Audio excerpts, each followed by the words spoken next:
unfortunately, there's not enough time. There's not enough time when we're in our 20s. There's not enough time when we're in our 30s, 40s, 50s. And there's certainly not enough time when we're in the youth of our senior years. The years where we have the magic of three things. We have the magic of still having time in front of us, although not as much as we want. We have the magic of hopefully being at or close to having enough money where we're financially independent. And we have the magic of having our health, the most important of those three components. And unfortunately, we don't have enough time. So we have to make sure that we take full advantage of it, that we're squeezing all the juice out of whatever chapter of life that we're in. As I record this, my 93-year-old aunt just passed away a few days ago. And I'm grateful just before the holidays, I was able to see her. And we were able to spend 3 days together. In my last day there, we talked about three things. We talked about her love of ice cream, candidly. We talked about frankly just how the lack of energy that she had, and we talked about time. And one of the things she said was, Azul, there's just not enough time. Make sure you take full advantage of the time that you have.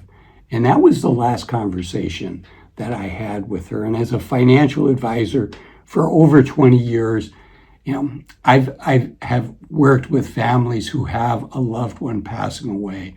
And that concept of running out of time, that concept of not having enough energy is also very true, which is why it's so important that we take full advantage of the youth of our senior years. When we've got those three magical components, when we still have our health, our vitality, we still have this desire to go out and do some things. And so taking advantage of time. I remember when my kids were younger, the weeks, they didn't change much week by week, but you know what, that time just flew by, and before I knew it, they were grown out of the house, they went to college, and now they're living their own lives. So the same thing's going to happen to us. It's just natural to feel that we're going to feel the way that we are now, that we're going to have this health longer than what we're going to have it.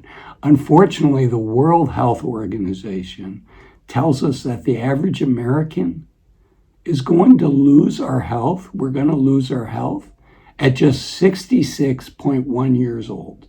We're going to find out we have cancer. We're going to have a stroke or a heart attack, or we're going to find out we have cardiovascular disease, or we're starting to develop diabetes. Whatever it is, we're not going to stay healthy for as long as we think we're going to. So it's important that we hit the ground running. It's important that before we retire, that for goodness sakes, we use up all of our vacation and we take advantage of whatever chapter that we're in. Unfortunately, over half of all Americans don't use the little bit of vacation that we have. Now, in my case, after 20 plus years, I had plenty of vacation, and I'm guilty of leaving a couple days on the table when I was working. I wish I hadn't done that, but I did do that. But make that a goal of yours, to use up all of that vacation, to rekindle the passions, to figure out what are the things that you might want to do in retirement. And not only do over half of all Americans not use all their vacation, but over half of all Americans making $100,000 a year or more don't save a dime.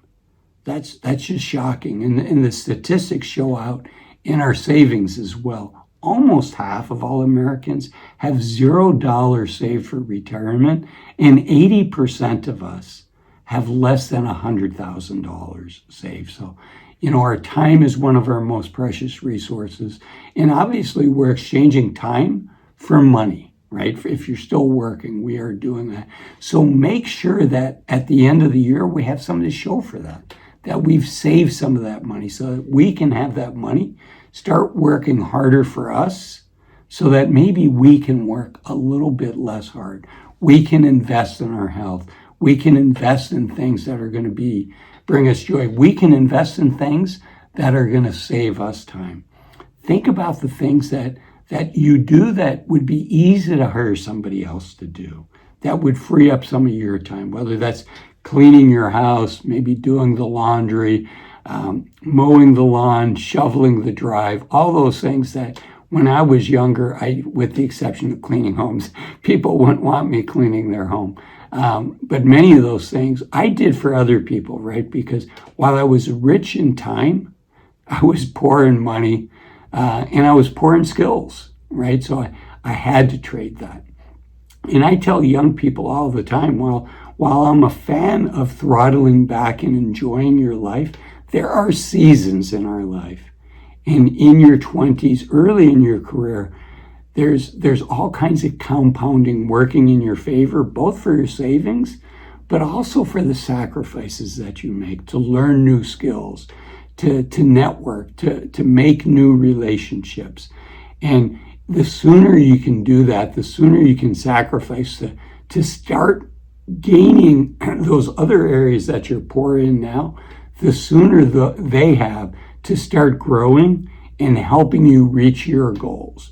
So thinking about each dollar as a soldier that you can put out there and get working hard for you. And while you still have time on your side, thinking about, as Stephen Covey in the 7 Habits of Successful People said, start with the end in mind. Where do you want to end up? Oftentimes the advice that young people are given is follow your passion. And if you follow your passion, eventually the money will follow. Sometimes that's true, but I think that there's also a lot to be said for thinking about the lifestyle that you want to have. If you're in your 20s, if you're in your 30s, what kind of lifestyle do you want your job to permit you to have when you're in your 40s and 50s? And if you're in your 40s and 50s, what kind of lifestyle, what kind of transition into retirement are you hoping to be able to make when you're in your late 50s, early 60s? And thinking about that. So for a young person who's 20 years old, thinking about, okay, if I do investment banking, if I do management consulting, what kind of life does that set me up for? If I become an entrepreneur and I'm not one of the 2% that hit it big, what kind of life does that set me up for? And is there a career that would give me the life that I want? For instance, one of my adult daughters, she's going into nursing. She's passionate about helping people. She's got a great heart, but it also gives her the lifestyle that she wants. She could be a traveling nurse and travel when she's younger. She could work 3 12-hour shifts and get full-time benefits and full-time pay. So I think that's important. We don't have enough time, so making good decisions. Where do we want to be in 10 years?